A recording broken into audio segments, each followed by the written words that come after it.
আসসালামু আলাইকুম। জনপদের খবরে আমন্ত্রণ জানাচ্ছি আমি প্রিয়াঙ্কা। এখনকার সংবাদ আয়োজন একই সঙ্গে চ্যানেল আই এর ইউটিউব চ্যানেলে এবং চ্যানেল আই এর ওটিটি প্ল্যাটফর্ম আই স্ক্রিনে লাইভ স্ট্রিম হচ্ছে। যাচ্ছে বিস্তারিত সংবাদে। জুলাই গণ অভ্যুত্থানে নেতৃত্ব দেওয়া শিক্ষার্থীদের নতুন রাজনৈতিক দল ন্যাশনাল সিটিজেন পার্টি এনসিপি বা জাতীয় নাগরিক পার্টির আত্মপ্রকাশ আজ। রাজধানীর মানিক মিয়া এভিনিউয়ে সমাবেশ চলছে, সরাসরি যাচ্ছে সেখানে। মাধ্যমে তারা তাদের অধিকার আদায় করে নিয়েছিল। এর পরবর্তীতে 18 থেকে 24 কোনোটাতেই প্রাইভেট ইউনিভার্সিটির স্টুডেন্টরা কখনো পিছপা হয়নি। আপনাদেরকে আমি আরো মনে করিয়ে দিতে চাই, যেই দিন এই দেশের মানুষ হতাশাগ্রস্ত হয়ে গিয়েছিল তখন একদল তরুণ রাস্তায় নেমে এসেছিল তাদের ভাই বোনদের জন্য। তারা প্রাইভেট, তাদের জন্য হাততালি চাই। ধন্যবাদ।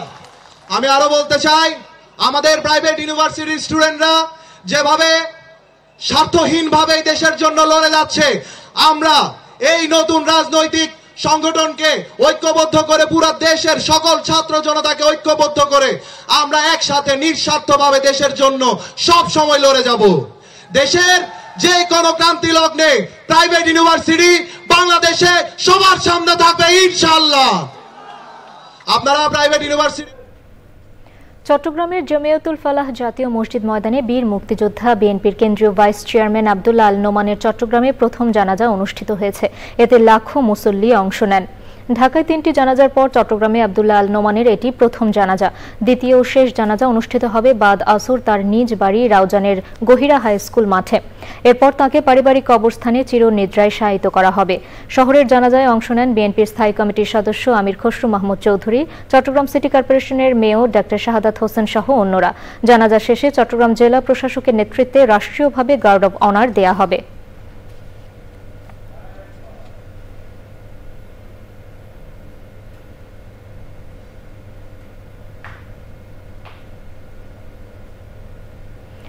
রমজান সামনে রেখে বাজারে তেল সহ যেসব সমস্যা রয়েছে আগামী 7 দিনের মধ্যে সব সমস্যার সমাধান হবে বলে জানিয়েছেন বাণিজ্য উপদেষ্টা শেখ বশির উদ্দিন। সাভারের হেমায়তপুরের হরিণধরা এলাকায় বেসিক শিল্পনগরীর কেন্দ্রীয় বর্জ্য শোধনাগার সিটিপি পরিদর্শন করে ট্যানারি মালিকদের সাথে বৈঠক শেষে সাংবাদিকদের তিনি একথা বলেন। বাণিজ্য উপদেষ্টা বলেন, এবারে রমজানে বাজারে কোনো খাদ্য ঘাটতির সম্ভাবনা নেই এবং 7 দিনের মধ্যে খেজুর সহ সব জিনিসের দাম কমবে। এ সময় তিনি ট্যানারি মালিকদের পরিবেশ দূষণ থেকে রক্ষার সকল ধরনের পদক্ষেপ নেওয়ার নির্দেশ দেন।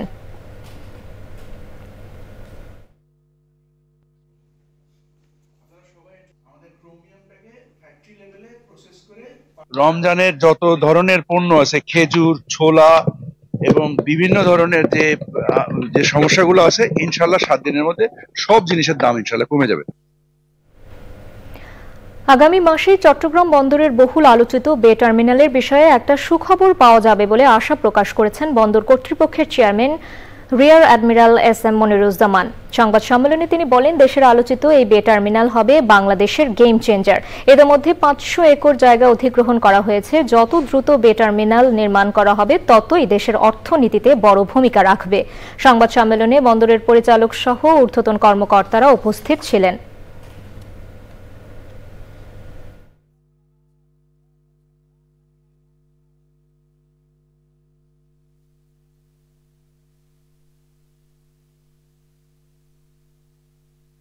এটাই ছিল আমার বড় চ্যালেঞ্জ, নিরাপত্তা।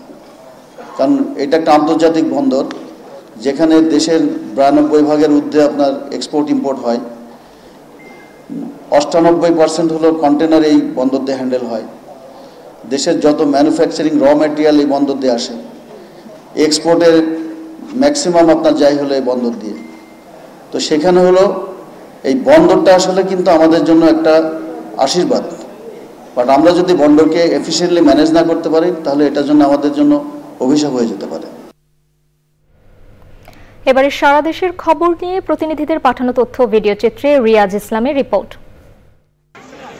সাভারের রাজফুলবাড়িয়ায় মোহাম্মদ আলী ইয়াকুব আলী স্কুল অ্যান্ড কলেজে ভোটার তালিকা হালনাগাদ কার্যক্রম পরিদর্শন করেছেন নির্বাচন কমিশনার আব্দুর রেহমানেল মাসুদ। বাগেরহাটের মোড়লগঞ্জে মডেল মসজিদ ও ইসলামিক সাংস্কৃতিক কেন্দ্রের নির্মাণ কাজ শেষ হয়েছে। উদ্বোধন করেন ধর্ম বিষয়ক মন্ত্রণালয়ের অতিরিক্ত সচিব আব্দুল আওয়াল হাওলাদার। নিত্যপণ্যের দাম নিয়ন্ত্রণ, আইন শৃঙ্খলা পরিস্থিতির উন্নতি, দ্রুত নির্বাচনী রোডম্যাপ ঘোষণা এবং ষড়যন্ত্রকারীদের অপচেষ্টা মোকাবেলা সহ বিভিন্ন দাবিতে চাঁপাইনবাবগঞ্জে জনসভা করেছে পৌর বিএনপি। চাঁপাইনবাবগঞ্জে তারুণ্যের উৎসব উপলক্ষে তথ্য প্রযুক্তি ও আইসিটি প্রতিযোগিতা ও পুরস্কার বিতরণ হয়েছে। চাঁদপুরের হাইমচর উপজেলায় বিএনপির দ্বিবার্ষিক সম্মেলন হয়েছে। প্রধান অতিথি ছিলেন বিএনপির জাতীয় নির্বাহী কমিটির সহ সাংগঠনিক সম্পাদক মোস্তাক মিয়া।